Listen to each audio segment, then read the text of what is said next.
आज बकासूर पाहताना दिसेल का? मित्रांनो, आज एक भव्यदिव्य दुसरा बैल मैदान पार पडतंय. चोराडेकरांचं एक दुसरा एक बैल मैदान. आणि या मैदानात आज नक्कीच आपल्याला टॉप नंदी पाहताना दिसतील. मित्रांनो, या मैदानाच्या लाईव्ह लॉट काल रात्रीच काढण्यात आलेत. त्या लाईव्ह लॉटनुसार आजच्या मैदानासाठी बैलगाडी क्षेत्रातील देव विक्रमादित्य बकासूर पाहताना दिसेल का? मित्रांनो, ते लाईव्ह लॉट काय मी बघितलं नाहीत, पण एक अंदाजित चर्चा चालू आहे मित्रांनो, की आज बकासूर पाहताना दिसेल. मित्रांनो, तुम्ही म्हणाल बकासूर परवा दिवशीच म्हणजे 24 तारखेला पळाला आहे, मग आज कसा पळेल, का पळेल? आधी 22ला पळाला, त्यानंतर 24ला पळाला आणि आज 26 तारीख. एक दिवस आड बकासूर का पळतोय? तर मित्रांनो, बकासूरचं वजन वाढलं आहे. आणि जर आपण पाहिलं तर मागचं 1 वर्ष कडनच पाण्यात गेलं, त्यामुळे वजन वाढले आणि आरामावरती पळाला.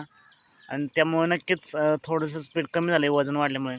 आणि तेच वजन कमी करायचं चाललं आहे. हे आपण बकासूरचे ट्रेनिंग समजू शकता. बकासूर मित्रांनो फेऱ्या काढत नाहीत आणि लहानपणापासून बकासूरला दाट पळवतात. त्याच पद्धतीने हे ट्रेनिंग चालू आहे असं आपण समजू शकतो. आणि त्यामुळेच बकासूर दाट पळतोय. बघूया आजसुद्धा एक दिवस आड पाहताना दिसेल का? बघूया. जर पाहताना दिसला तर नक्कीच आपण गटाच्या अपडेट देऊया.